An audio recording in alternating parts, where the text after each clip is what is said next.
Denpasar rumahku, Denpasar kotaku. Langsung disiarkan dari Gedung Dharma Negara Alaya, live di kanal YouTube Stimik Primakara, Primakara TV. Selamat datang kepada seluruh peserta Pandemic Incubation Program yang memilih bidang usaha pertanian. Baik, Pandemic Incubation Program ini merupakan bentuk bantuan, stimulasi, dan pendampingan memulai usaha bagi warga kota Denpasar yang terdampak pandemi untuk mencari sumber pendapatan lain. Nah, kegiatan ini terdiri dari 4 tahapan. Yang pertama yaitu ada pendaftaran yang sudah terlaksana di tanggal 23 Oktober hingga 3 November 2020. Kemudian tahapan pelatihan yang dilaksanakan pada kesempatan kali ini dimulai dari tanggal 6 hingga 20 November. Pengumuman dan pencairan di tanggal 23 sampai 27 November 2020, serta tahap terakhir yaitu pendampingan di bulan Desember 2020 hingga Januari 2021. Baik, bersama saya Mita di sini yang akan memandu kegiatan kurang lebih selama 2 jam ke depan, yang sudah dihadiri oleh para narasumber kita untuk saling berbagi mengenai informasi-informasi pertanian, serta teman-teman semuanya di sini para peserta Pandemic Incubation Program ini bisa mendapatkan insight-insight untuk memulai usaha tentunya di bidang pertanian. Baik, hadirin sekalian, perlu dicatat kembali untuk tanggal-tanggal penting di sini pada kegiatan pelatihan yang dilaksanakan dari tanggal 6 sampai 20 November ini. Yang pertama ada ideasi yang kemarin sudah dilaksanakan di tanggal 6 November. Kemudian kegiatan workshop yang sudah dilaksanakan kemarin dan hari ini 13 dan 14 November 2020. Kemudian nanti di pemasaran pada tanggal 20 November 2020. Jadi Bapak Ibu para peserta yang sudah mengikuti kegiatan dari awal agar tetap melakukan kegiatan dan registrasi dengan beruntun. Jadi jangan sampai ada beberapa kegiatan-kegiatan yang tidak terregistrasi atau tidak melakukan absensi begitu. Untuk seluruh informasi ini bisa diakses pada bit.ly/panduan PIP atau nanti bisa juga dilihat pada kolom komentar. Baiklah Bapak Ibu sekalian, ada beberapa hal yang menjadi perhatian pada poin-poin berikut ini. Yang pertama tadi sudah saya sampaikan, jadi seluruh rangkaian kegiatan PIP ini akan diikuti oleh Bapak Ibu semuanya. Kemudian untuk link daftar hadir nanti akan dibagikan pada pertengahan sesi dan di akhir sesi ini. Jadi Bapak Ibu jangan sampai lupa untuk mengisi daftar hadirnya. Baiklah, Bapak Ibu seluruh peserta PIP ini terlaksananya kegiatan tidak luput dari dukungan beberapa pihak. Yang pertama itu pemerintah Kota Denpasar, Kampus Stimik Primakara, Badan Ekonomi Kreatif Kota Denpasar, Bank BPD Bali Cabang Denpasar, Inkubator Bisnis Perguruan Tinggi Bali yaitu Inkubator Bisnis Primakara, Inbis Tiki, Inbis Universitas Ngurah Rai, Inbis Unut, Inbis Unmas, Inbis Poltek Par Bali, Inbis Tikom Bali, Inbis Tohpati, Inbis IDB Bali, Inbis Unhi, dan yang terakhir ada Inbis Undiknas. Baiklah Bapak Ibu semuanya, hadirin sekalian, kita tiba pada acara inti di sini. Ada 2 orang narasumber yang sudah hadir di sini, gagah dan cantik. Ya, kita perkenalkan dulu siapa yang sudah hadir di studio pada hari ini. Yang pertama ada Bapak Imade Surya Adiputra, yang mana beliau lahir di Denpasar 25 Agustus 1986. Jadi beliau ini merupakan seorang pengajar di SMK Pertanian Negeri 1 Petang Badung. Kemudian beliau ini adalah Direktur Teknopark dan Inkubasi Bisnis di SMK Negeri 1 Petang, founder dari Surya Hidroponik, Plagelemon, Plagro.id, serta pengelola kelompok pemuda Tani Bali. Nanti kalau misalkan Bapak Ibu semuanya, ya keren banget, ingin sharing-sharing lebih dalam, nanti akan dibagikan sosial media beliau, nanti dilihat pada bagian bawah layar. Oke, untuk selanjutnya ada narasumber kedua kita yang cantik, sangat fresh gitu datang ya ke sini. Oke, yang kedua yaitu ada Ibu Niwayan Sri Sutari SPMP. Beliau ini kelahiran 22 Agustus 1980. Kenapa bersamaan ya bulan Agustus keduanya? Iya, ya kebetulan sekali di sini ya. Oke, beliau ini merupakan dosen Fakultas Pertanian UNUD, spesialis di bidang ilmu pertanian organik, biologi tanah, bioteknologi pertanian. Wow, ibu dosen, sama-sama pengajar rupanya di sini ya. Oke. Baiklah, pengalaman organisasi beliau di sini adalah yang pertama menjadi Ketua Umum Asosiasi Pengusaha Sahabat Anak Indonesia atau APSAI Kota Denpasar dari tahun 2015 hingga saat ini. Ketua Himpunan Kerukunan Tani Indonesia HKTI DPC Kota Denpasar. Perintis UP2K Usaha Peningkatan Pendapatan Keluarga PKK Desa Sanurkauh. Nah, beliau ini nanti misalkan teman-teman atau Bapak Ibu seluruh peserta ingin berkomunikasi atau ingin sharing-sharing dengan beliau, boleh, nanti akan ada sosial media serta kontak personnya nanti akan dibagikan oleh tim. Oke. Baiklah hadirin sekalian, beri tepuk tangan dulu untuk kedua narasumber kita pada hari ini, boleh ya? Jadi luar biasa, ternyata yang ada di studio juga luar biasa, keren-keren sekali semuanya. Jadi kita sambut dulu yang pertama, akan ada sharing dari Bapak Surya. Bapak atau beli di sini? Beli aja, oke deh. Beli Surya di sini untuk workshop produksi bidang pertanian. Silakan. Oke, terima kasih Kakak Mita. Iya, siap. Oke, buat pemirsa bantuan PIP, di sini kita akan sharing untuk menginspirasi atau menginisiasi bagaimana bisa memulai bisnis di bidang pertanian. Kita secara umum saja karena masih banyak sekali peluang-peluang di bidang pertanian yang masih bisa kita angkat. Betul. Yang selama ini belum tersentuh lah, masih banyak potensi yang bisa. Oke, kita langsung untuk mohon izin tayangkan slide.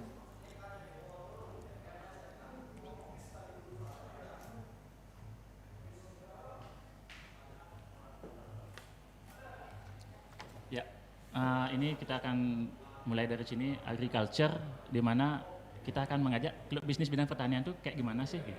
Jadi betul. Intinya itu agri dan culture. Culture itu dia budaya. Jadi kita di bidang pertanian berbisnis, uang oke lah nomor satu juga penting. Cuman ada happy-nya dia green, fresh, itu kita harus punya mindset itu dulu. Betul. Sehingga kita bisa melangkah menjadi pebisnis bidang pertanian benar-benar real bisnis di bidang pertanian, bukan bisnis yang ikut-ikutan teman gitu. Kayak gitu mungkin agak susah suksesnya gitu sih pengalaman kami dan kawan-kawan.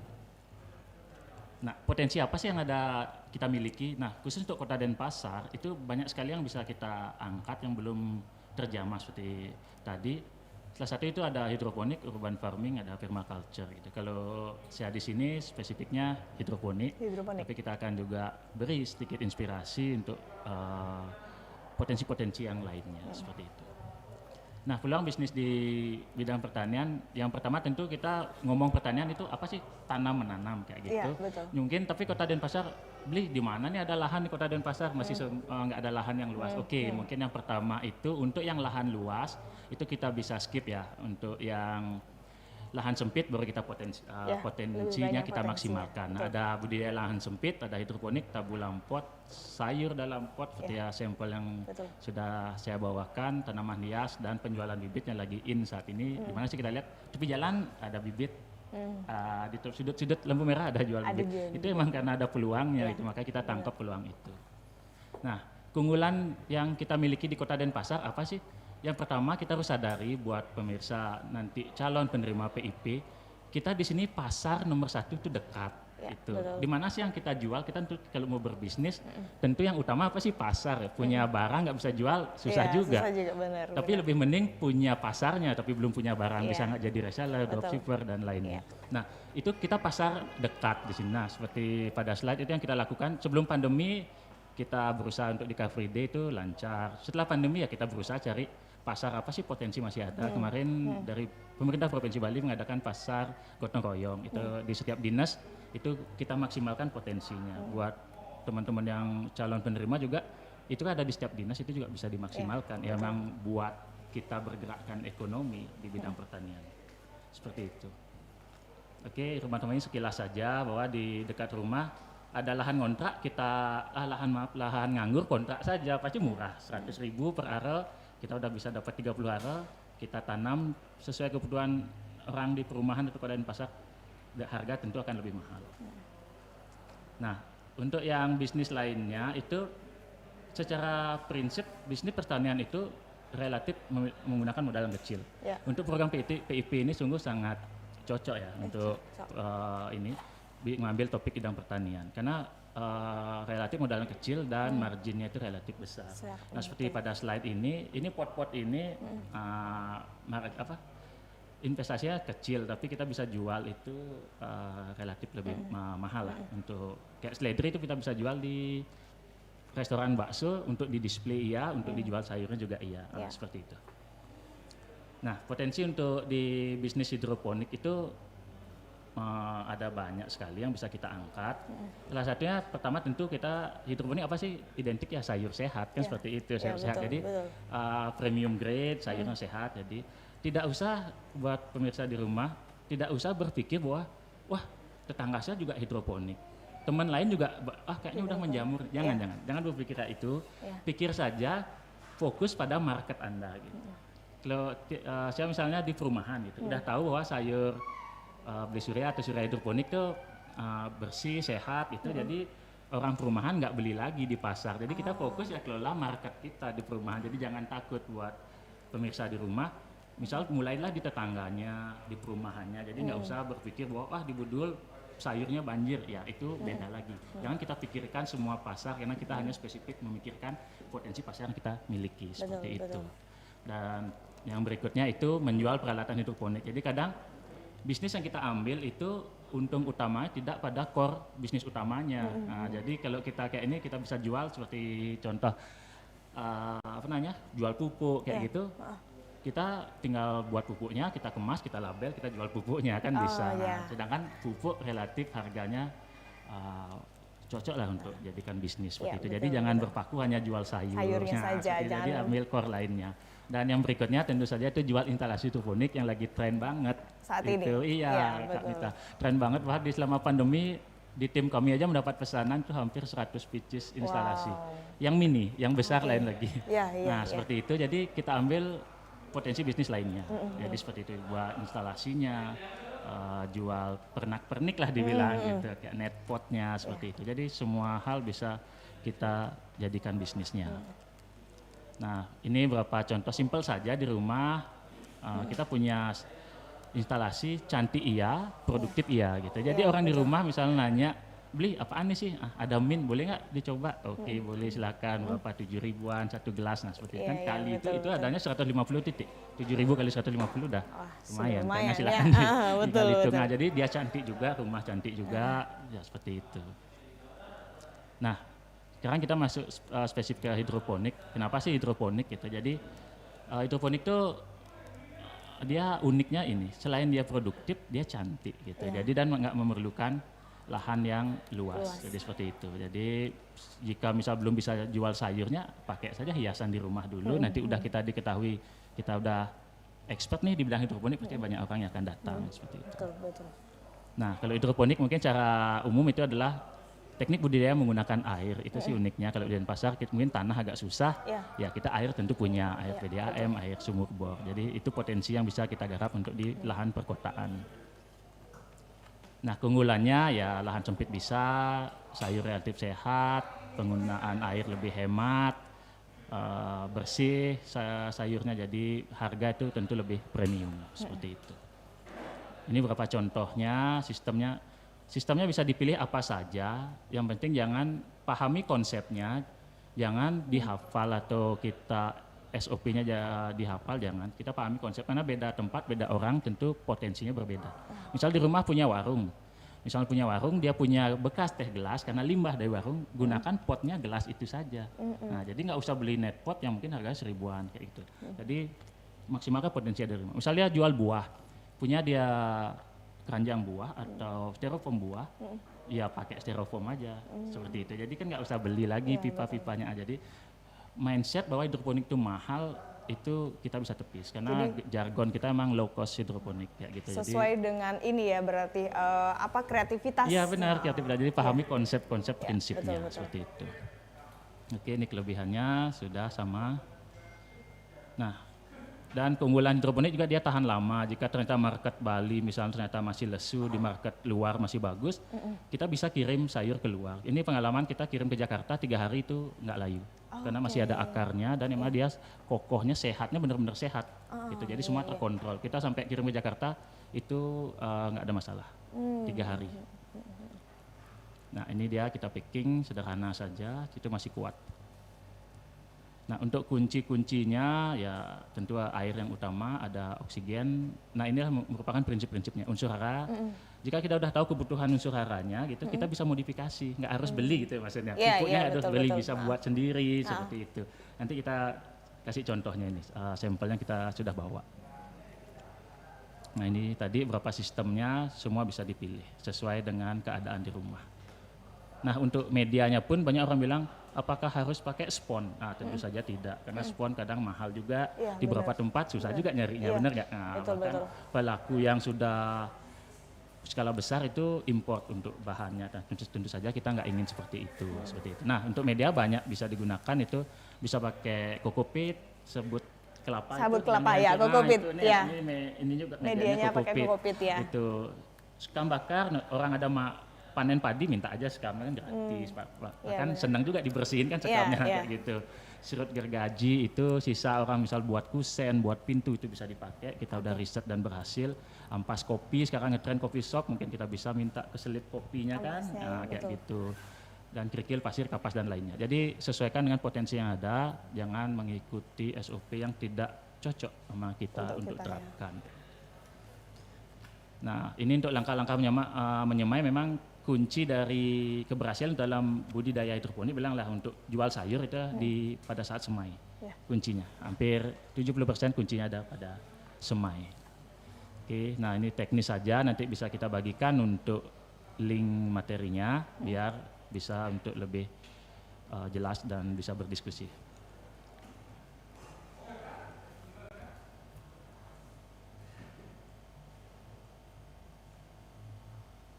Nah ini jadi tips yang bisa saya berikan, tuh gunakan material yang mudah, murah dicari, pahami prinsipnya, gunakan nutrisi racikan sendiri. Nah pada slide ini yang sebelah kanan itu Kak Mita, itu kita pakai rangkanya bambu, itu bambu sisa bangunan. Udah gitu itu styrofoamnya bekas, styrofoam ini bekas. Udah gitu sponnya biasa pakai Rockwool, kita pakai sponnya jok motor. Itu jadi itu lebih murah, lembarannya jauh lebih murah pada pakai Rockwool. Jadi intinya kita memperhatikan prinsipnya. Iya, prinsipnya dulu dipahami dengan betul, sehingga kita bisa melakukan modifikasi. Betul, Kak Mita. Nah ini juga uniknya sistem sebelah kanan ini tanpa pompa Kak. Orang biasa hidroponik kan pakai pompa. Pakai pompa, betul, ini kita ada tanpa pompanya. pompa, karena kita sudah riset kemarin. Pompa tujuannya itu membuat air dingin, sedangkan kita sudah pakai styrofoam, dia sudah dingin akarnya. Jadi tanpa pompa pun bisa. Dan kita udah riset, ini nanti kita kembangkan daerah-daerah marginal. Jadi benar-benar yang nggak punya modal tapi punya niat masih bisa untuk paling nggak konsumsi sayur sehat atau jual sayur yang premium itu bisa. Ini kita sudah buat, ada juga di channel YouTube-nya. Kita udah bandingkan yang pakai pompa dan tidak berbeda jauh, tidak signifikan. Jadi orang prinsip wah mahal nih beli pompanya, itu nggak benar kayak gitu. Jadi bisa kok buat yang nanti akan mengambil bisnis ini bisa. Jadi nggak harus modal besar. Wah modalnya cuma segini Kak, apa bisa beli atau gini bisa. Jadi nggak harus modal besar. Betul. Nah ini juga untuk tips untuk sayur di dalam pot di daerah panas ya, kayak yang kita buat sampel ini. Gunakan medianya itu jangan pakai tanah. Jadi gunakan kokopit sama kompos sama sekam bakar. Itu kuncinya, karena sering kita lihat beli seledri daerah dingin misalnya di Bedugul bawa ke daerah panas Kota Denpasar mati kan. Nah dikomplain sama pembeli kok mati. Nah itu emang karena cuaca sana berbeda dengan di sini, maka kita harus modifikasi dia. Jangan dibeli daerah dingin, kita buat ya bibitnya. Nah semua sampel yang kita bawa ini kita emang kembangkan di daerah panas di Kota Denpasar. Seperti itu, jadi itu yang bisa kita maksimalkan. Jadi gunakan prinsip-prinsipnya untuk kita bisa membudidayakan. Nah kayak yang paling kanan itu basil. Jarang kan orang bisa nanam basil. Benar basil itu. Bisa orang tahu ya daerah Bedugul baru ada basil. Itu kita bisa basil dengan normal, sangat normal. Pertumbuhannya benar-benar normal kayak gitu Kak Mita. Betul. Oke, tabu lampot mungkin sepintas saja, nanti bisa kita sharing. Nah tips lain mungkin untuk teman-teman yang mau mengambil nanti program ini untuk bidang pertanian, bergabunglah di suatu komunitas, itu kunci. Karena saat kita bingung, kita akan sulit untuk berdiskusi. Dan keunggulan kita memiliki komunitas itu ada mitra diskusi tentu saja. Yang kedua itu lebih mudah dalam nyari bantuan gitu. Untuk bantuan di bidang pertanian banyak orang ingin membantu, apalagi Kota Denpasar dana untuk pertanian ada, cuman kadang bingung disalurnya kemana gitu. Sedangkan kita bisa produktif di komunitas atau di kelompok tani itu akan lebih mudah untuk kita mendapat. Mungkin untuk PIP ini kita anggap stimulus saja. Ya, mungkin dari uang mungkin nggak banyak, tapi kan dari kita dampingi, mentorkan itu bisa kita dapat channel mana sih yang bisa kita maksimalkan lagi seperti itu. Dan lebih mudah untuk mendapatkan akses pasar. Seperti kami tahu untuk pameran yang beberapa di kantor-kantor kayak tadi misalnya acara-acara food court itu kan dia lebih mengajak di komunitas karena impactnya kan lebih luas. Nah itu jadi perlu diketahui juga bahwa mulailah berkomunitas karena kalau sendiri emang agak susah untuk menembus pasarnya seperti itu. Oke, itu saja sih untuk tampilannya hidroponiknya. Siap, baik. Sudah di-share sama Beli Surya mengenai hidroponik. Untuk pertanyaan saya yakin sudah banyak yang masuk di sini. Kita hold dulu. Jadi nanti akan ada sharing dulu dari Ibu Sri ya. Ibu Sri betul? Ya. Kita akan saksikan dulu sharing dari Ibu Sri. Ini akan lebih banyak membahas tentang urban farming ya, Ibu. Boleh silakan. Ya, halo, selamat siang semuanya warga kota. Ya, ini saya saya di beberapa media, jadi kebetulan memang dari dulu sekali ya, jadi sebelum pandemi memang udah dari kecil hobinya berkebun. Kebetulan karena memang lahir besar menikah semua di Denpasar, saya asli Sanur ya, jadi ya berkutatnya di daerah pariwisata gitu. Dulu ceritanya ketika saya memilih pertanian itu justru berbenturan dengan orang-orang pariwisata. Bagaimana saya mempertahankan beberapa lahan yang rencananya dipakai oleh keluarga besar itu untuk villa. Nah, di situ ceritanya, dari situ gimana saya coba bernegosiasi biar keinginan saya untuk berkebun dan tetap mempertahankan tanah itu terwujud sampai sekarang. Dan kebetulan dapat suami yang dari Sanur juga dan ada lahan juga, ya udah konsep itu akhirnya terus berkembang sampai sekarang. Jadi ceritanya ketika orang heboh berkebun begini begitu di masa pandemi, saya udah lama banget. Sudah lama menjalankan begitu ya. Udah dari lama gitu loh. Jadi ya diajak sharing begini. Jadi saya tidak akan mengajari Bapak Ibu atau pemirsa semuanya. Jadi saya tidak akan mengajarkan, biarpun sebenarnya saya dosen, tapi saya lebih banyak sharing nanti. Jadi apa yang saya lakukan di sini mudah-mudahan nanti bisa menginspirasi siapa yang nanti yang mau mendaftarkan dirinya untuk di bidang pertanian. Urban farming ini salah satu jalan yang bisa dipilih untuk bertahan ceritanya ya. Jadi tadi sudah banyak diceritakan tentang hidroponik, jadi saya nanti tidak akan banyak ngobrol tentang hidroponik, tapi lebih banyak ngobrol tentang urban farming, konsepnya kayak apa, kemudian potensinya seperti apa urban farming itu. Jadi saya lanjut. Nah, ini siapa nih yang lagi nyiram nih ceritanya nih? Tahu nggak yang lagi nyiram ini siapa? Ibu dong. Bukan, itu Ibu Wali Kota. Itu Ibu Wali Kota, kebetulan beliau memang tertarik untuk memanfaatkan lahan yang ada di sekitaran Gria, sekitaran rumah ya, karena saya sering ngobrol sama Ibu dan Bapak terkait dengan urban farming. Harus perlu lahan yang luas nggak? Enggak, jadi 1-2 meter cukup. Yang penting niat sih sebenarnya ya. Betul. Jadi kenapa saya pakai profil beliau, jadi kebetulan memang pada saat di awal menyemai benih dan segala macam itu saya dampingi beliau. Beliau mengerjakan sendiri loh, jangan salah. Jadi menanam itu semua beliau yang kerjakan. Hanya pada saat mengolah lahan aja saya dibantu oleh beberapa tukang kebun. Tapi untuk merawat beliau yang mengerjakan. Alasannya apa? Pertama, apakah untuk modal usaha, untuk uang? Tidak mungkin kan, tapi untuk apa? Untuk sehat dulu, sayuran sehat yang dibutuhkan. Jadi konsep awal dari urban farming itu ya bisa dilihat di situ ya. Beberapa tahun terakhir itu diminati oleh mereka-mereka yang tinggal di kota-kota besar, termasuk Denpasar. Denpasar ini kota besar ya. Jadi awalnya konsep berkebun di lahan terbatas ini hanya untuk beberapa gelintir komunitas yang seperti dibilang sama Surya. Komunitas, jadi saya ada bergabung dengan beberapa komunitas khusus untuk perempuan-perempuan yang hobi berkebun. Ceritanya kayak gitu. Jadi gimana sih caranya menghasilkan sayuran yang bisa kita petik sendiri, kemudian konsumsi sendiri. Kalau berlebih baru dijual. Itu pun harganya harga yang tidak sesuai harga pasar. Tapi nanti setelah pandemi saya akan ceritakan. Ada beberapa PowerPoint di belakang yang menceritakan tentang potensi dari urban farming itu. Ya, kemudian akhirnya sampai sekarang perkembangan urban farming ini luar biasa dan apa namanya ya, itu seolah-olah menjadi hobi yang menyehatkan gitu loh. Jadi hobi yang menyehatkan kemudian menjanjikan dan juga lumayan kalau ditekuni itu hasilnya tuh sangat luar biasa. Hanya dengan modal jadi 100-200 itu sudah bisa. Nanti saya akan jelaskan lebih banyak ya. Nah itu ikon dari urban farming saya adalah beliau sendiri. Jadi Ibu Wali Kota yang kebetulan memang salah satu klien VVIP klien ya untuk urban farming gitu. Kemudian, nah ini ketika kita panen, ada Bapak di situ, ada Pak Wali langsung. Jadi ketika merasakan sensasi panen itu dengan lahan di Gria itu enggak luas banget, tapi yang layak dan bisa ditanami yang memang akhirnya saya uji tanahnya itu adalah sekitar berapa meter itu ya. Jadi satu arahan lah ya, satu area yang kita bentuk seperti guludan seperti itu. Kemudian bibit benih dan bibit kita sediakan. Itu benih dan bibit kalau misalnya benihnya Bapak Ibu beli di toko-toko pertanian itu harganya mungkin sekitaran 20.000 sampai 35.000 tergantung mereknya.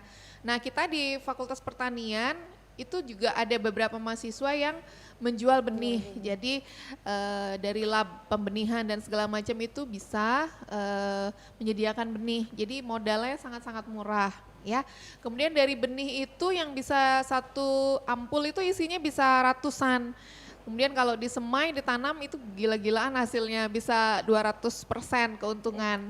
Ya, apalagi kalau misalnya komposnya dibikin sendiri dari kompos rumah tangga. Jadi kebetulan saya juga karena bidangnya kompos, jadi kompos rumah tangga itu juga kita produksi sendiri. Jadi kalau misalnya membuat sendiri semuanya, ya udah nggak perlu modal besar sebenarnya.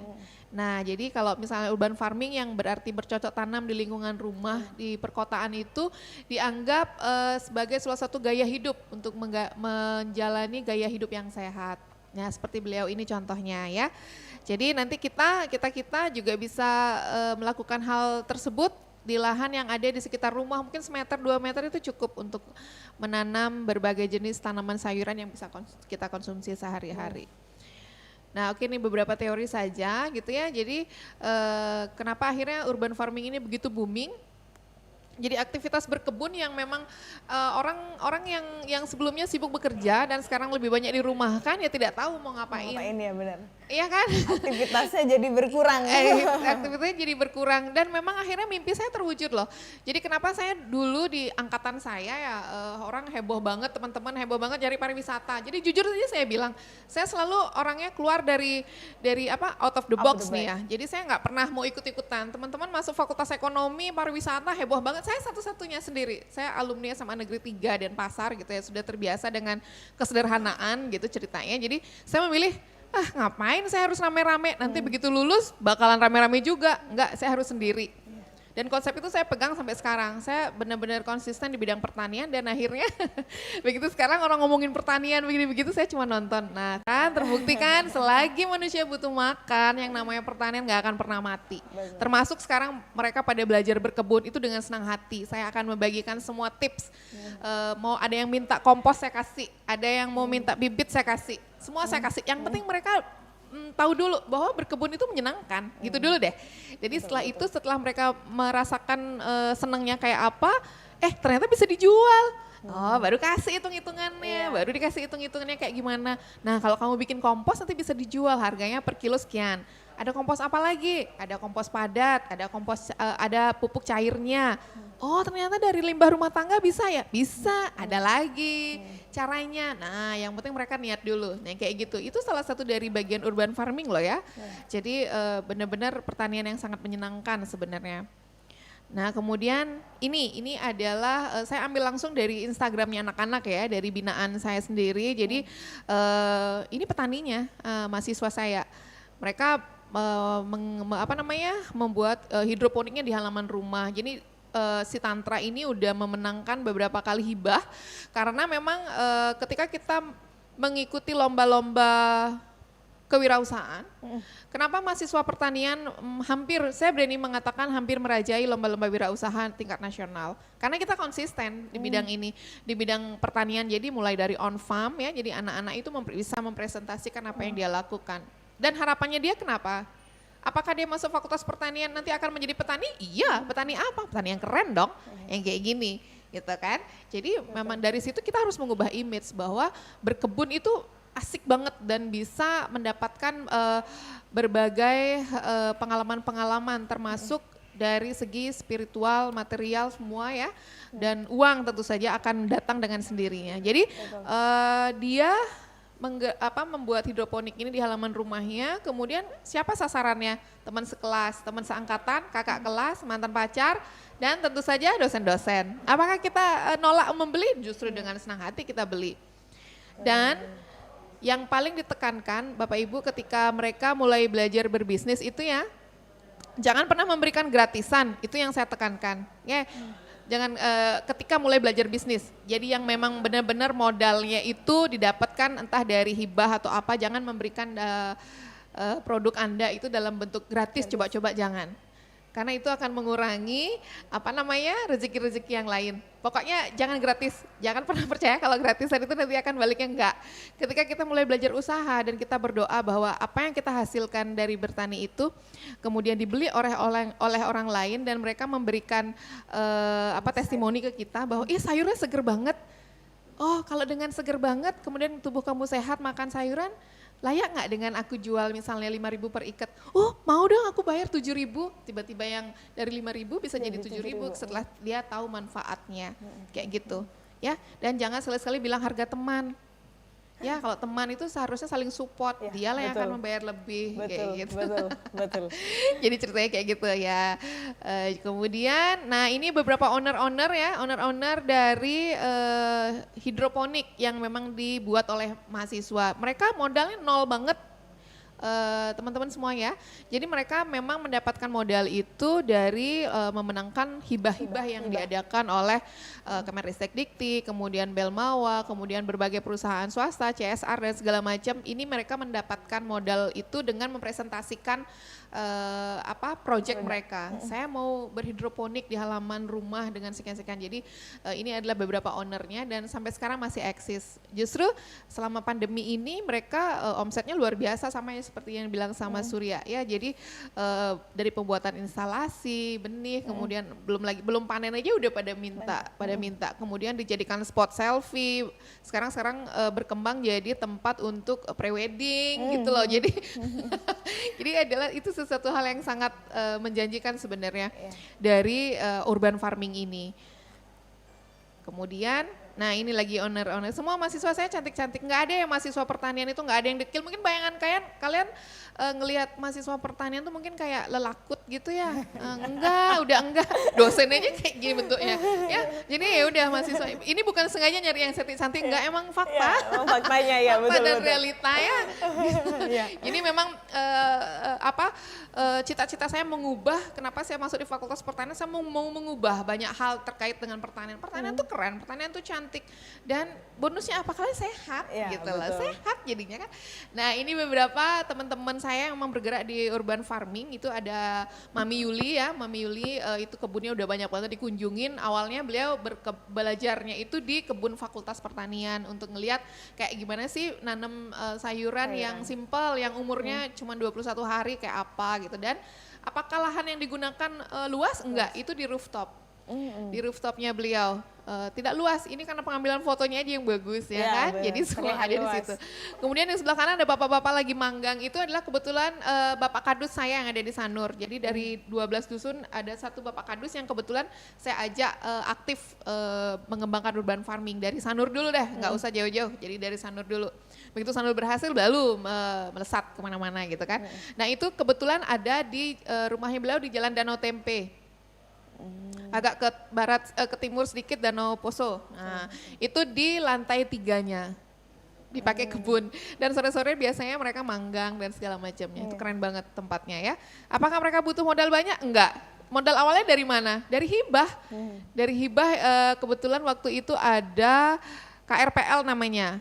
Kawasan Rumah Pangan Lestari yang digelontorkan oleh Kementerian Pertanian Republik Indonesia khusus diberikan kepada kelompok wanita tani yang ada di Indonesia. Tahu nggak Denpasar dapat berapa? Dapat 5. Keren kan? Wow. Nyangka nggak kalau Denpasar itu ada kelompok wanita taninya? Ternyata ada. Ya, termasuk kita. Dan akhirnya berkembang sampai sekarang. Begitu shock banget, kita benar-benar kaget. Oh, ternyata ada pandemi, ini hikmah pandemi nih. Jadi yang namanya orang beli bibit ke situ itu gila-gilaan. Jadi satu hari penjualan bibit aja dia omsetnya bisa di atas 500.000. Jujur bilang. Dalam satu hari ya? Dalam satu hari. Dan sekarang bisa lebih kan, karena orang sekarang bermobil-mobil beli kan. Iya, dan ternyata karena lokasi kita ada di Sanur, dan saya sering bantu mereka story, di Instastory segala macam, pembelinya rata-rata menengah ke atas.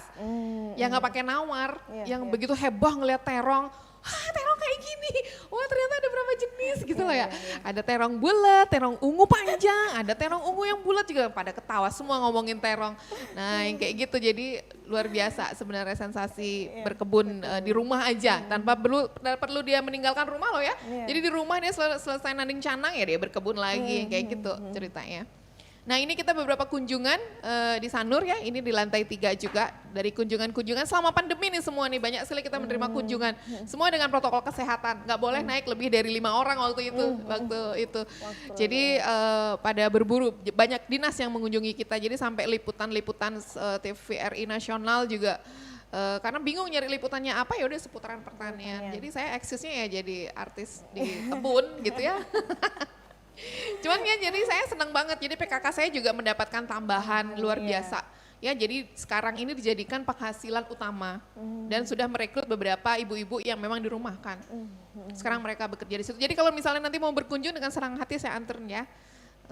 Fakta dan realita nih ya. Nih kayak gitu nih. Jadi banyak banget kunjungan-kunjungan dan kemudian akhirnya kita menata kebun menjadi lebih cantik. Ketika permintaan untuk kunjungan itu semakin banyak, ya udah kita tata dengan cantik.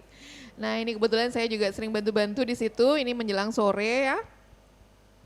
Nah ini dan satu lagi, ini kebetulan memanfaatkan lahan tidur, ini adalah kebun dari I Think Fresh, ini juga di Danau Tempe. Ini lahan tidur yang sama sekali sebelumnya tidak digunakan, dan yang mengerjakan ini adalah anak-anak muda di sekitaran Sanur yang dirumahkan. Sejak pandemi, jadi yang mengelola anak-anak muda yang sama sekali nggak pernah tahu yang bertani kayak apa, tapi sekarang sudah bisa menghasilkan seperti itu. Ya, ada kangkung, kemudian segala macam, kemudian nanti mereka ada program panen petik sendiri, itu ada banyak kunjungan, akhirnya teman-teman yang heboh ya, heboh membeli aneka sayuran, dan mereka kaget juga, ternyata bayam merah itu setelah dilihat di beberapa supermarket terkenal, oh bayam tuh mahal banget ya.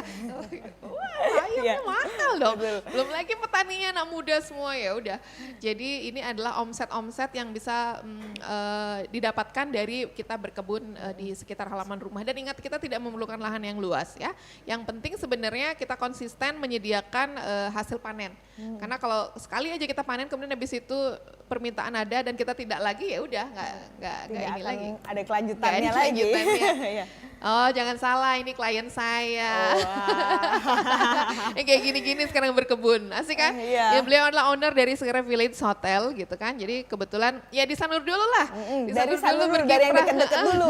Iya dari mulut ke mulut gitu. Jadi apakah beliau menjual? Iya, beliau menjual di restoran hotelnya. Kan jadi kalau pagi ada Sunday market gitu ya udah dipetik dijualin. Karena jangan salah sekarang yang paling stres itu adalah pemilik hotel loh ya, pemilik hotel, pemilik restoran. Jadi ketika mereka melirik sektor pertanian sebagai salah satu sumber pendapatan, sah banget. Sah banget. Bisa langsung jadi supplier di tempatnya sendiri di begitu. Tempatnya sendiri itu lahan hanya di halaman rumahnya hanya sekian petak aja di depannya ruang tamunya, jadi dipakai itu dan sampai sekarang masih tetap eksis aneka jenis khusus untuk vegetarian. Jadi kebetulan beliau komunitasnya adalah ibu-ibu muda yang sedang diet gitu ya, jadi terlihat keren banget. Nah ini kegiatannya. Sengaja saya tampilkan yang seksi-seksi begini biar tertarik semua berkebun ya. Nah ini adalah owner dari Santrian, Gria Santrian. memanfaatkan juga. Itu benar-benar di awal pandemi sekali, hotel, restoran tutup total, tidak ada yang bisa dikerjakan dan stres berat, ya beliau belajar berkebun di halamannya juga. Di halamannya juga. Jadi saya buatkan demplot-demplot seperti itu, kemudian memilih sayuran yang usianya 21 hari. Apakah dijual? Iya. Dijual ke komunitasnya beliau, ya kan kita tahulah komunitas owner itu seperti apa ya. Betul. Dan apakah beliau juga akhirnya mempekerjakan banyak karyawan sekarang untuk membantu kebunnya beliau seperti itu. Jadi banyak peluang di bidang pertanian sebenarnya. Nah, dan ini beberapa cuap-cuap sedikit ya, tulisan-tulisan terkait dengan urban farming, ya intinya adalah untuk pangan sehat gitu ya. Kemudian ini beberapa yang tadi saya ceritakan. Nah, ini kunjungan Bu Wali yang hobi goes itu ke kebun-kebun yang ada seputaran Sanur dan Denpasar untuk bantu panen. Kemudian beliau juga orangnya adalah seorang pemimpin yang support banget dengan masyarakatnya. Jadi sekecil apapun undangan dari siapapun itu beliau akan hadir. Kalau pas ada waktu beliau pasti hadir dan memenuhi, dan beliau membantu mempromosikan semua usaha-usaha pertanian milik warganya. Itu yang saya salut banget. Jadi sangat dibantu promosinya oleh beliau. Nah ini sekarang yang lagi saya kembangkan itu yang labu madu ya. Jadi kalau ngelihat di berbagai supermarket, labu ini memang mahal ya, butternut pumpkin ini mahal banget. Nah seperti ini yang sekarang saya banyak kembangkan, nanti mungkin sekitar di awal tahun akan ada mall yang dengan konsep yang urban farming. Tunggu aja, gebrakan Sri Sutari. Oke. Kayak gitu ceritanya ya. Nah, itu harganya gila-gilaan loh. Kalau madu ini per kilonya 35.000. Satu buah itu bisa berapa gitu? Satu biji itu berapa? 3-4 kilo. Wow. Kalau yang gede banget 5 lah, 5 kiloan. Kebayangkan? Itu bibitnya ya. murah banget. Itu cuma butuh benihnya, kemudian bambu, ya udah. Bisa tinggal digituin aja. Jadi ya berdasarkan skill juga sih, yang namanya nyoba-nyoba. Tapi kalau misalnya di rumah ada kayak gini aja, udah berapa duit itu ya? Sudah berapa yang bisa dihasilkan, ya benar-benar. Bisa dipakai foto juga, jadi misalnya kalau orang pakai foto, sekali foto bayar. Nah ini kenapa urban farming itu menjadi salah satu potensi di masa depan. Kenapa coba? Kenapa coba? Kenapa jadi potensi? Salah satunya anak-anak bisa belajar berkebun sejak dini. Jadi mereka itu sudah mengenal yang namanya makanan sehat itu dari kecil. Kemudian bagaimana susahnya memberi makan sayuran kepada anak-anak kan. Jadi dengan cara seperti ini mereka merawat sendiri. Kemudian ini loh bayam, kamu rawat, isiin nama, benihnya gitu kayak bibitnya. Kemudian setelah dia siram udah gede, dia coba makan. Oh ini ya bayam yang aku tanam kayak gitu. Sebenarnya ada videonya, tapi saya biasanya memutar video tentang anak-anak berkebun ini ya di kegiatan asosiasi perusahaan sahabat anak Kota Denpasar itu. Makanya kita kemarin menjadi kota layak anak kan, karena banyak program kita juga untuk anak-anak terkait dengan hubungannya dengan urban farming ini. Kemudian ini adalah potensi di masa depan. Jadi sumber daya manusia yang kita ciptakan dari urban farming itu anak-anak juga bisa terlibat secara aktif, ya. Kemudian nah ini melihat besarnya keuntungan yang dapat diperoleh dari urban farming. Apa nih jatuh? AC. Itu bisa diterapkan menjadi salah satu bagian dari perencanaan tata kota di masa depan. Jadi akan banyak, saya sangat yakin akan banyak sekali nanti rooftop di Kota Denpasar yang akan dipakai untuk hidroponik, kemudian rumah jamur, kemudian orang akan menanam dengan ya seperti yang kita lihat di luar negeri lah ya. Jadi akan banyak sekali nanti ketika orang mulai jenuh dengan rutinitas, kemudian kantor yang udah mungkin lama nggak kepake gitu ya, bisa menjadi agak nanti berubah menjadi suatu urban farming. Itu bayangan saya di masa depan. Bisa jadi saya nanti akan menjadikan Surya nanti ada gedung yang mau dijual, bikin kayak gitu. Jadi nanti Bapak Ibu ceritanya kalau misalnya memang tertarik sekali mulai dari sekarang dibayang-bayangin, nanti kalau saya bergerak di pertanian bisa ketemu Bu Sri, bisa ketemu Surya dan segala macam, kita akan membuat konsep-konsep seperti ini. Dan bayangan Bapak Ibu adalah uang. Ya, ketika berkebun bagaimana caranya mendapatkan keuntungan dari hal tersebut gitu. Nah ini bisa di follow beberapa Instagram rekanan dan binaan-binaan saya yang bergerak khusus di urban farming. Jadi ada Gumineponik, kemudian Noja Bali Hidroponik, ini udah sering banget dikunjungi oleh pejabat-pejabat nasional ya. Itu ada di gang loh, di gang, dan mereka berdua adalah bukan orang pertanian, cuman kita sering aja sharing Budayu ini.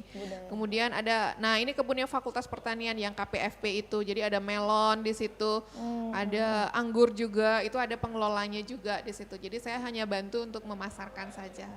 Saya lebih banyak di marketing. Saya datang ke sana juga dapat melon nanti. Boleh kalau pas lagi panen ya. Jadi nanti di follow aja semuanya. Kemudian ada Ibu Yuli yang tadi saya bilang owner dari Bali Tangi ya. Kemudian Pondok Tani, ini kebun Kalpataru ada di Jalan Sedap Malam, persis di sebelahnya rumahnya Angelin yang dulu. Ya itu kita kemarin memanfaatkan keramaian dan kekreditannya itu dengan membuat kebun. Ketika belum pandemi ya belum booming, tapi begitu sekarang pandemi ya sampai nyetop orang untuk datang dan panen aneka buah ya. Di situ juga ada tabu lampot, kemudian hidroponik yang nggak ada di situ, tapi semua sayuran ada. Umbi-umbian juga semua ada. Bagaimana sensasi mencabut ubi ya, bagaimana ubi itu, sehingga menjadi keripik itu di situ udah bisa belajar nanti. Ada prosesnya. Oke, mungkin demikian yang bisa saya sampaikan. Saya selalu menampilkan diri saya yang ada di beberapa media itu dengan tujuan adalah memotivasi aja sebenarnya, bahwa ketika kita dikenal orang lewat pertanian, ya kita harus mempertahankan ikon itu, dan memang ada beberapa prestasi yang kita raih dari situ, dan sangat menyenangkan ketika bisa sharing dengan orang-orang baru terkait dengan serunya berkebun, kemudian menjadikan potensi pertanian itu sebagai salah satu sumber penghasilan di masa pandemi ini. Jadi demikianlah yang bisa saya sampaikan. Jadi kalau misalnya mau sharing sedikit, nanti ada saya di Instagramnya ada Sri Sutari, kemudian nomor teleponnya juga sudah ada di situ. Terima kasih, selamat siang. Oke, baik, sudah ada dua orang yang tadi menyampaikan luar biasa sekali tentang bagaimana sih menjadi petani itu nggak seperti dulu bayangannya. Menjadi petani itu dibilang seperti lakut gitu ya, udah enggak. Jadi saat ini sudah tidak seperti itu, petani saat ini tuh keren banget. Jadi sama seperti yang tadi sudah disampaikan oleh Bu Sri, selama orang itu masih ada, jadi pasti mereka masih tetap membutuhkan makanan gitu. Jadi yang paling pertama dicari adalah petani begitu kan ya. Oke, sebelum kita lanjut ke pertanyaan-pertanyaan, kita akan ada jeda terlebih dahulu. Jadi tetap stay di depan layar teman-teman semuanya, baik yang menonton melalui handphone ataupun di laptop masing-masing di rumah. Jadi jangan kemana-mana, kita akan ada break sebentar.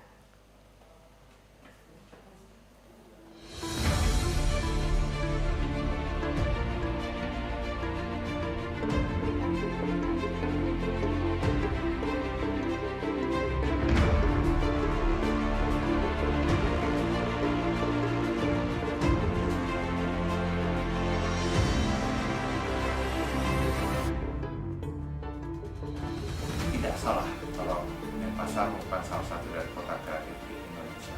Ini saya harap bisa menjadi contoh suatu pusat ekosistem ekonomi kreatif yang bisa dicontoh oleh kabupaten kota lain, sehingga akan menghasilkan banyak produk-produk ekonomi kreatif yang mempunyai nilai tambah yang bisa layak dikonsumsi, dijual, bahkan tidak hanya di lokal setempat tapi juga ke mancanegara.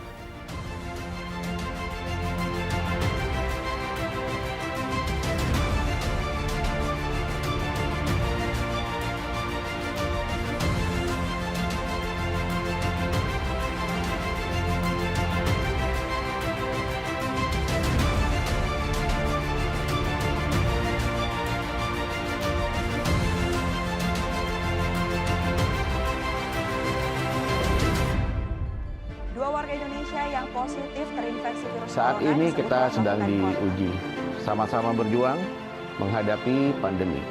Diuji untuk lebih meningkatkan kreativitas diri, lebih peka terhadap peluang dan mau berkolaborasi. Hari ini saatnya kita menyatukan diri, perkuat inovasi dan manfaatkan digitalisasi.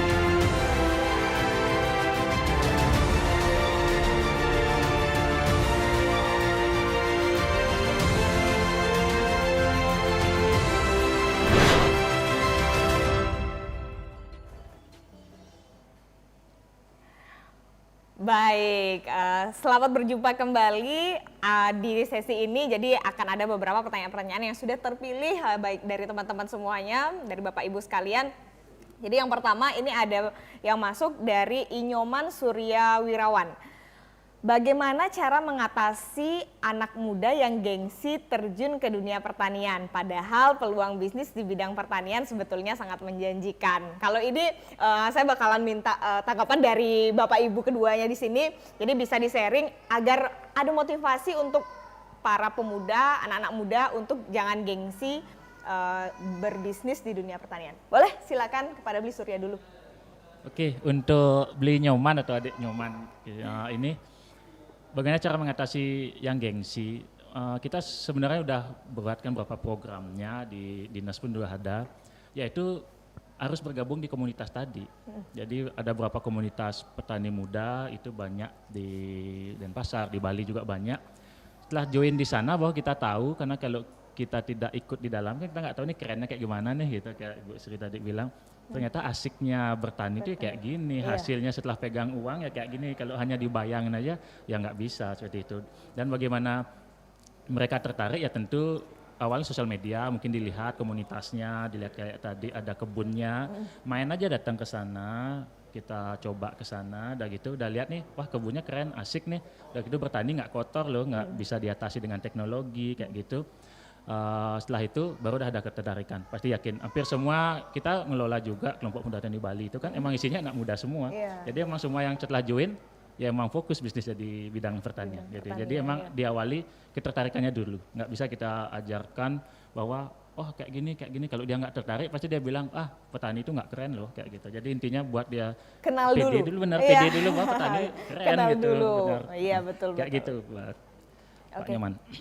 Baik. Mungkin untuk dari Bu Sri sendiri ada tips-tips nggak mau untuk mengajak anak muda agar tidak malu menjadi petani gitu? Ya, jadi karena memang ini bidang saya ya. Saya hampir 10 tahun dipercaya sebagai ketua sosialisasi di Fakultas Pertanian. Jadi kalau misalnya saya mau sombong nih ya, jadi mahasiswa saya yang dulu hampir tergolong fakultas sepi peminat, itu saya dobrak abis. Sekarang mahasiswa saya sampai 450 orang. Gila kan? Nah, gimana caranya untuk membuat anak-anak SMA itu memilih fakultas pertanian? Caranya gimana? Yang harus kita berikan adalah hitungan-hitungan bisnisnya. Gitu. Kenapa?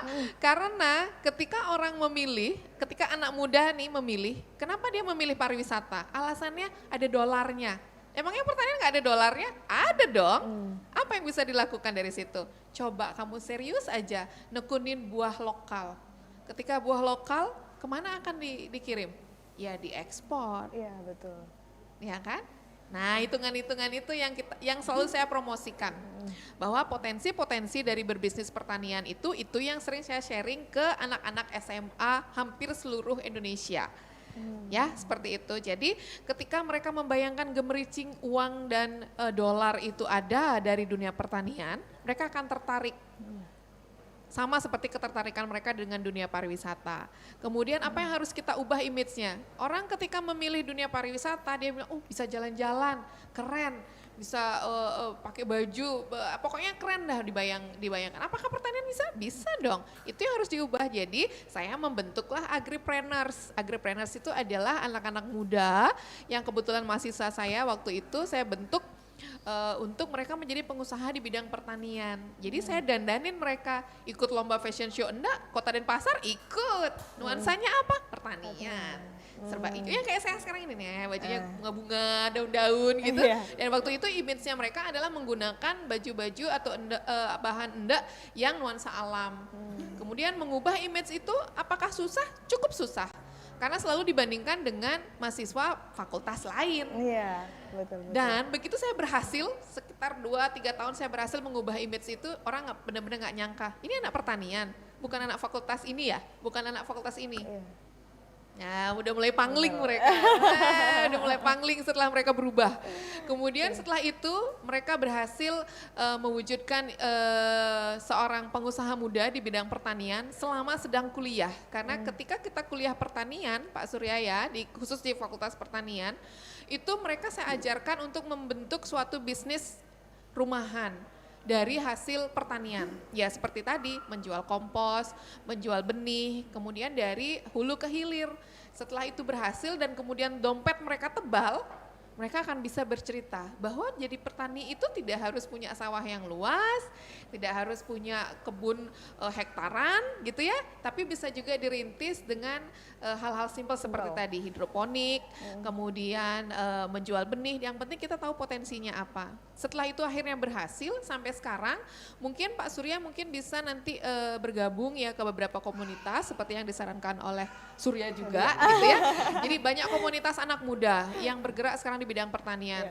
Kalau misalnya memang mau belajar, kebetulan kita di Fakultas Pertanian kan online nih kelasnya. Nah boleh begitu saya sedang mengajar, Bapak boleh join deh. Nanti saya kirimkan linknya. Jadi Bapak boleh, link yang pertanian loh Pak ya, bukan link yang lain-lain ya. Jadi nanti akan ada banyak sharing-sharing perkuliahan yang memang kita kemas secara milenial. Jadi mahasiswa kita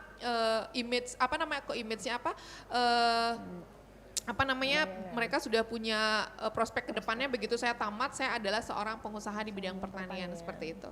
Mudah-mudahan sih berhasil sampai sekarang, saya rasa cukup berhasil karena jumlah dari mahasiswa saya hampir setiap tahun mengalami peningkatan yang luar biasa dan ini fakta, ada datanya. Kemudian mereka yang berbisnis di bidang pertanian juga cukup banyak, kemudian sekarang sudah menjadi binaan hampir semua dinas di kota ya.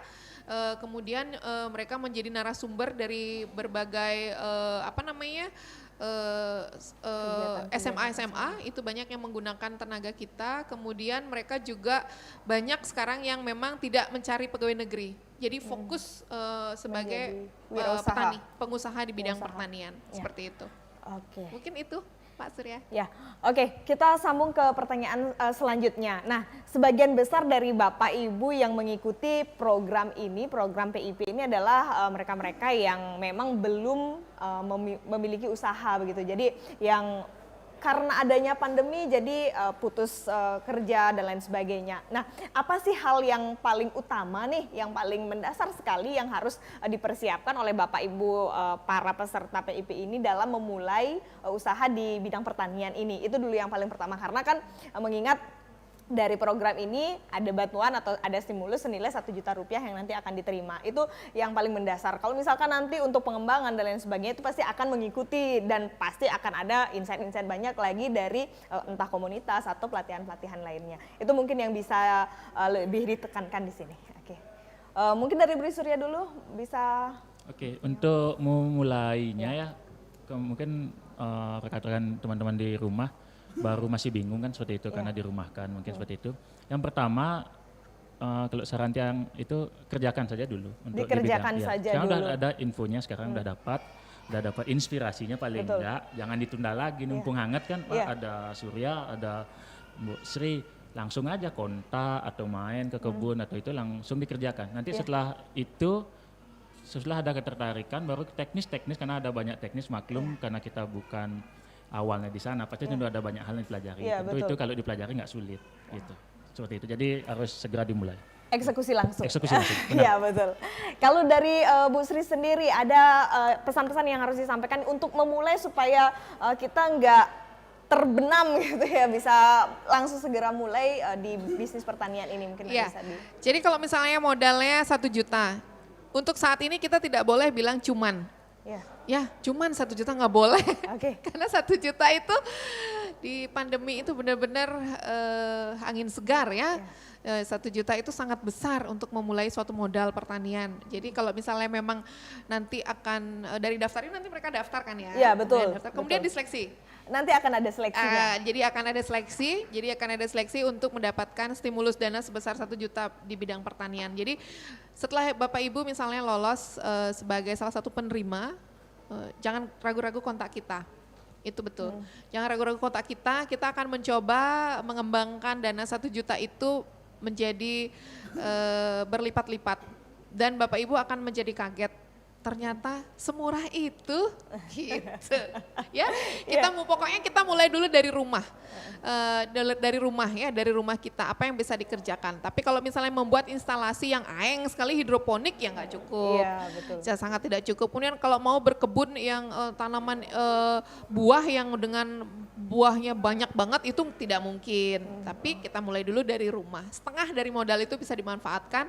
Setelah itu baru kita lipat gandakan, ya. Pokoknya jangan ragu-ragu, kontak kita, hubungi aja nanti di Stimik Primakara ya. Betul. Nomor telepon apa semua kita ada dan 24 jam lah untuk mereka yang niat. Iya. Mungkin nanti saya bakal daftar juga nih jadi. Daftar. Ya bisa memanfaatkan lahan kosan nanti di rumah ya. Iya, lahan kosan gitu bisa jual ke ibu kos gitu ya. Baik. Pertanyaan selanjutnya. Oke. Dari I Gusti Agung Prayuga Suputra yang ingin ditanyakan adalah bagaimana cara agar buah atau hasil panen lokal kita tidak kalah saing dengan buahan yang import gitu. Pemasaran yang terbaik seperti apa? Wah, kalau seperti ini di pertanyaannya pasti sudah petani nih, udah berjalan berarti usahanya. Jadi tinggal mematangkan saja gimana sih marketing yang tepat begitu. Boleh dari Beli Surya terlebih dahulu. Oke, buat Pak Agung. Untuk buah lokal kita bisa import, kita sudah lakukan itu di Plaga Lemon, bisa dicek di sosial media juga. Plaga Lemon tuh buahnya ya lemon lokal, lemon lokal ya? kita. Tapi kalau dilihat di foto kita, marketing kita nggak kalah kok daripada lemon import. Bahkan chef yang sudah biasa membuat lemon tea, campuran masakannya bahwa lemon itu lebih enak atau lebih asik dibandingkan dengan lemon import. Jadi jangan selalu kita bandingkan bahwa import itu lebih bagus, itu pertama.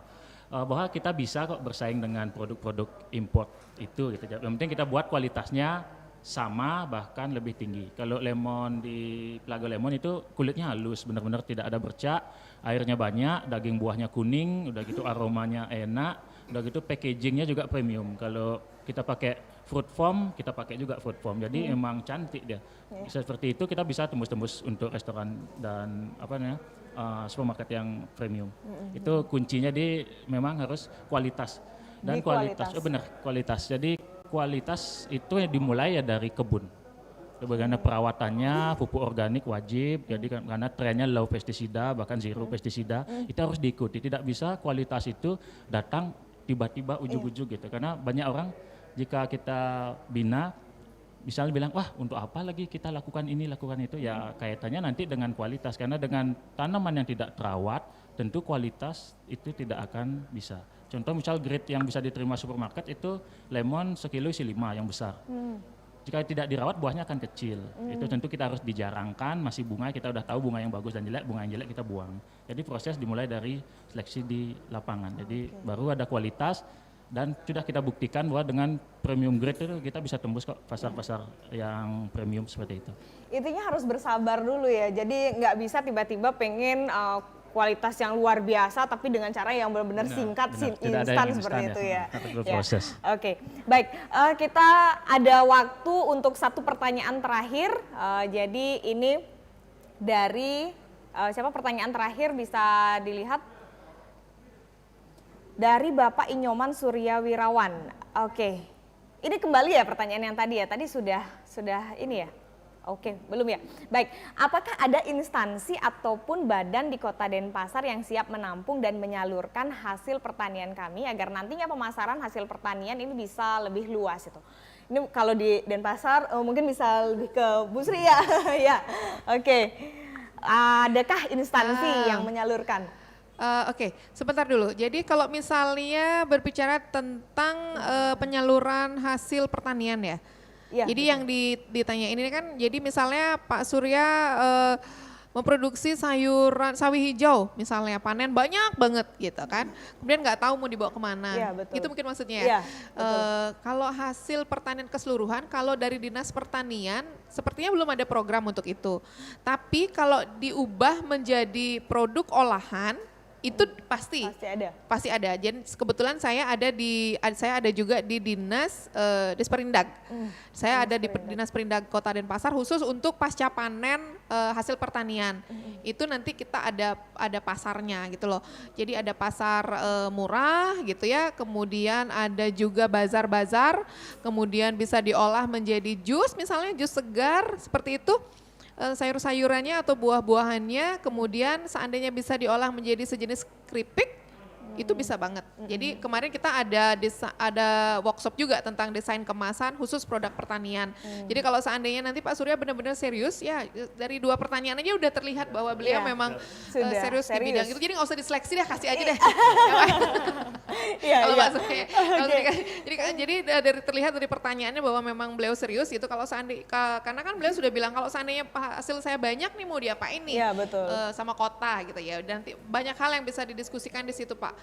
Yang jelas kita pasti bantu untuk menyalurkannya, tapi memang tidak dibeli secara utuh itu enggak. Mungkin dari Badan Ekonomi Kreatifnya pun mungkin akan membantu memasarkannya dalam bentuk olahan hasilnya seperti itu, dalam bentuk jusnya atau sayuran segarnya, kemudian ada juga yang dalam bentuk keringnya seperti itu kan, kayak keripik bayam yang kayak gitu kan, bagus banget itu sebenarnya. Mungkin seperti itu Pak Surya. Oke. Terima kasih. Baik, terima kasih Bu Sri. Jadi mungkin nanti Pak Surya sendiri bisa lebih banyak ke Disperindag karena di sana memang ada penyaluran untuk yang pasca panennya, bisa berdiskusi lebih panjang lagi di sana. Dan jika ingin mengetahui atau bagi teman-teman yang memang baru memulai ini masih mengawali banget, ingin tahu lebih banyak lagi, bisa dikontak-kontak Bapak Ibu yang ada di sini. Untuk kontak personnya sudah di-share melalui di bagian bawah video. Jadi nanti bisa tanya-tanya langsung, main-main langsung, karena kebetulan juga di Denpasar ya, di Denpasar semuanya, jadi dekat juga. Oke, Bapak Ibu hadir sekalian, tidak terasa nih waktunya sudah usai perjumpaan kita pada sesi ini.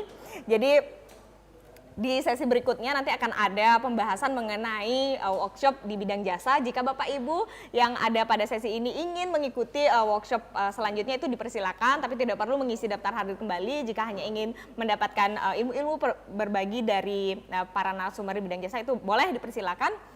Dan untuk Bapak Ibu yang memang mendaftarkan diri di sesi ini di bidang pertanian, silakan untuk melakukan pengisian daftar hadir. Untuk link daftar hadir sudah ada di kolom komentar. Jadi jangan sampai kelewatan sudah mengikuti sesi tapi kelupaan absen, nanti malah tidak ikut dalam seleksinya ya.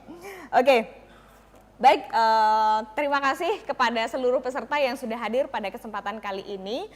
Jadi kami selaku panitia mohon maaf apabila ada kesalahan-kesalahan yang baik disengaja ataupun yang tidak disengaja. Dan tidak lupa juga kami ucapkan terima kasih bagi para pendukung terlaksananya acara ini, yaitu pemerintah Kota Denpasar, Kampus Timik Primakara, Badan Ekonomi Kreatif Kota Denpasar, Bank BPD Bali Cabang Denpasar, Inkubator Bisnis Perguruan Tinggi di Bali yaitu Inkubator Bisnis Primakara, Inbis Tiki, Inbis Universitas Ngurah Rai, Inbis Unud, Inbis Unmas, Inbis Poltek Par Bali, Inbis Stikom Bali, Inbis Tohpati, Inbis IDB Bali, Inbis Unhi dan Inbis Undiknas. Baik. Terima kasih, tak lupa saya sampaikan kepada Bapak Ibu narasumber yang sudah hadir di sini dan sudah memberikan motivasi bagi seluruh peserta. Terima kasih banyak, semoga nanti kita bisa bertemu di lain waktu dan di lain kesempatan. Akhir kata kami ucapkan terima kasih, selamat siang.